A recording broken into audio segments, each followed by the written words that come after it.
है देविका। देविका पढ़ी लिखी और मॉडर्न लड़की है, लेकिन उसकी शादी ऐसे परिवार में हुई है जो गांव में रहता है। भले ही ये 21वीं सदी है, लेकिन देविका के ससुराल वालों की सोच वो तो 18वीं सदी से आगे बढ़ी ही नहीं। आइए जानते हैं क्या होगा जब शहर की पढ़ी लिखी और मॉडर्न लड़की फंस जाएगी संकीर्ण मानसिकता वाले माहौल में। सागर, ये तुम्हारे गांव में सबने इतने लंबे लंबे घूंघट क्यों कर रखे हैं? और ये सब मुझे इतना घूर घूर कर क्यों देख रहे हैं? अरे यार, तुम भी घूंघट कर लो ना, इसीलिए तो देख रहे हैं सब तुम्हें। कम ऑन सागर, मैं घूंघट नहीं कर सकती, तुम्हें पता है ना मैं कौन हूँ। लेकिन देविका, मेरे पिताजी, चाचा जी, बड़े भैया और जीजा जी ने तुम्हें बिना घूंघट के देख लिया ना तो बहुत गुस्सा होंगे और न जाने कौन कौन से फरमान सुनाएंगे। खैर चलो, देखा जाएगा जो होगा। सागर देविका से कई बार कहता है कि वो घूंघट कर ले, लेकिन देविका सागर की नहीं सुनती और अपने ससुराल के दरवाजे पर पहुंच जाती है। जब देविका वहां पहुंचती है तो देखती है कि उसकी सास बिमला, चाची सास कम्मो और जेठानी सुजाता ने लंबा सा घूंघट कर रखा था, पर उनकी ननद वीना ने घूंघट नहीं किया हुआ था। लेकिन हाँ, उसने सर पर सलीके के साथ दुपट्टा जरूर ओढ़ा हुआ था। सागर अपनी पत्नी को सबसे मिलवा रहा होता है, तभी सागर के पिता जोगिंदर बोलते हैं, सागर, तूने बहू को इस घर के तौर तरीके नहीं समझा। हमारे घर की औरतें बिना घूंघट के किसी पर आए मर्द के सामने नहीं आती और तू इसे ऐसे ही ले आया। पिताजी, मैं समझा दूंगा, वो नई नई शहर से आई है ना, इसलिए उसे पता नहीं है। सागर की बात सुनकर उसके चाचा जी महेंद्र बोलते हैं, ये बात तो तुझे गांव में कदम रखते ही अपनी बीवी को समझानी चाहिए थी। हमारा गांव में बहुत नाम है, तेरी बीवी ऐसे गांव भर में घूमेगी तो क्या इज्जत रह जाएगी हमारी। ये बोलकर जोगिंदर और महेंद्र वहाँ से चले जाते हैं। शाम को घर की सारी औरतें खाने की तैयारी करती हैं। खाना तैयार हो जाता है, लेकिन घर की कोई भी औरत खाना नहीं खाती। बहुत रात हो जाती है, तब देविका कहती है, सासू माँ, खाना बने हुए तो देर हो गई, रात भी बहुत हो गई है, हम लोग खाना क्यों नहीं खा रहे हैं? अरे बहू, ये क्या बोल रही हो? हमारे यहाँ घर की औरतें तब तक खाना नहीं खाती जब तक घर के मर्द खाना न खा ले। लेकिन इतनी देर हो गई, आप सबको भूख नहीं लग रही क्या? तभी देविका की जेठानी सुजाता कहती है, लग तो रही है, लेकिन यहाँ की यही रीत है, ये निभानी तो पड़ेगी ना। भाभी जी, ये रीत नहीं है, औरतों को प्रताड़ित करने का एक तरीका है। अगर इस घर के आदमी पूरी रात नहीं आए तो पूरी रात खाना नहीं खाओगी क्या? देविका ये बोलकर सीधा सागर के पास जाती है। सागर उसे समझाता है, देविका, यहाँ ऐसा ही होता है, तुम थोड़ा सब्र कर लो, पिताजी और चाचा जी आते ही होंगे, फिर हम सब खाना खाएंगे। सागर देविका को समझा ही रहा था, तभी देविका की ननद वीना आकर कहती है, सागर, खाना खाने आ जाओ, पिताजी और चाचा जी आ गए हैं। चलो देविका, तुम्हारा इंतजार खत्म हुआ। सागर खाने के लिए बैठ जाता है। जब सब खाना खाने बैठते हैं तो देविका भी बैठ जाती है। सागर धीरे से उसे कहता है, अरे देविका, ये क्या कर रही हो? तुम इस तरह हमारे साथ खाना नहीं खा सकती। मगर क्यों सागर, मुझे भूख लगी है, सब लोग खा रहे हैं तो मैं क्यों नहीं खा सकती? ये हमारे घर का नियम है, पहले घर के आदमी खाते हैं और बाद में औरतें। लेकिन सागर, हमारे घर में तो ऐसा कोई नियम नहीं है। देविका और सागर में बहस छिड़ जाती है। तब सागर का बड़ा भाई कहता है, सागर, तेरी बीवी को एक बार में समझ में नहीं आता क्या कि इस घर की औरतें मर्दों के खाना खाने के बाद ही खाना खा सकती है?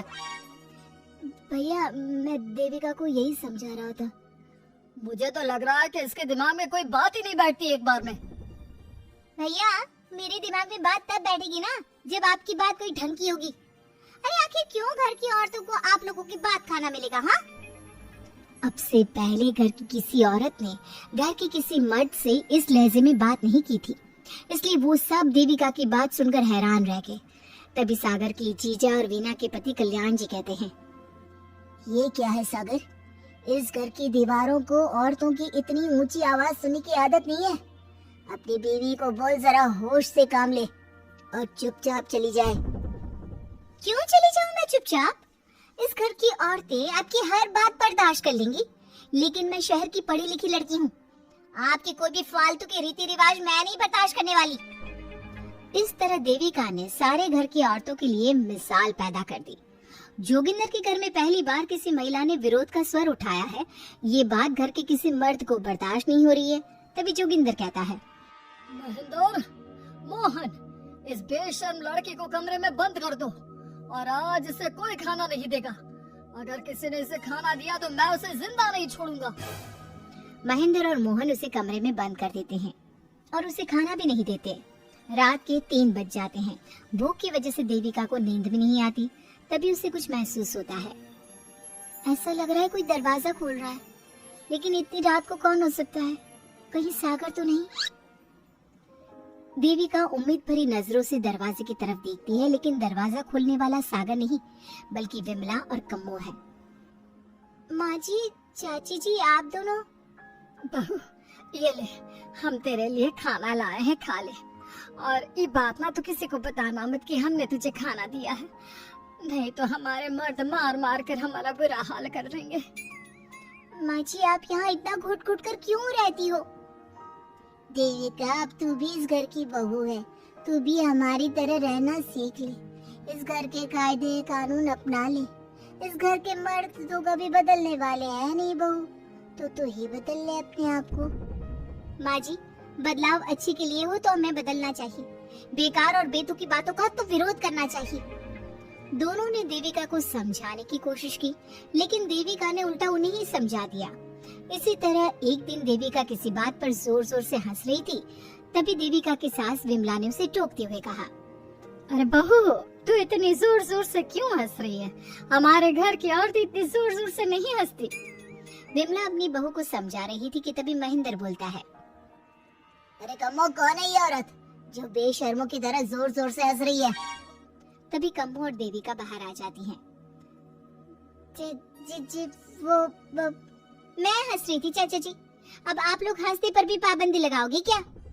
तुम जैसी बदतमीज लड़कियों से मैं बात नहीं करना चाहता, लेकिन कान खोलकर सुन लो, इस घर की औरतें इतना जोर जोर से नहीं हंसती।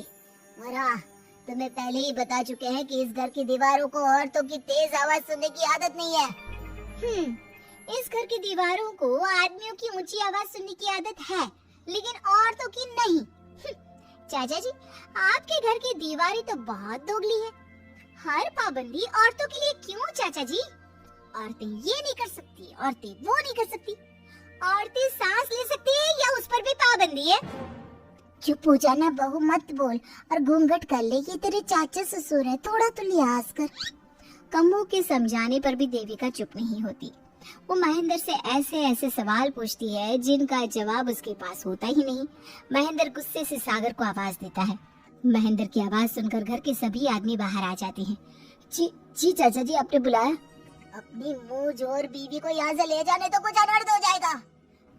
क्या हुआ चाचा जी? तेरी बीवी जिस तरह से मुझसे बात कर रही है, छोटे बड़े की तमीज नहीं है इसे। कम से कम 7 दिन तक ये कमरे से बाहर नहीं निकलनी चाहिए। अगर इसे मैंने कमरे से बाहर देख लिया तो किसी की खैर नहीं, समझे? पर मैंने कुछ गलत नहीं बोला। सागर, जो सच है मैंने वही कहा है। देविका, चलो मेरे साथ। लेकिन सागर, मेरी बात तो सुनो। सागर देविका को वहाँ से ले जाता है। इसी तरह से कई दिन बीत गए। अब देविका अपने ससुराल में हर गलत बात का विरोध करने लगी, लेकिन जितना ज्यादा वो विरोध करती, उसके ससुराल वाले उस पर उतना ही ज्यादा अत्याचार करते। अब देखना यह है कि देविका अपने ससुराल वालों के अत्याचार को यूं ही सहती रहेगी। क्या उसके ससुराल में घूंघट में औरतों का दम इसी तरह घुटता रहेगा? अगर आप इन सवालों के जवाब जानना चाहते हैं ना, तो हमें कमेंट करके जरूर बताइएगा और हमारी स्टोरी को लाइक, शेयर और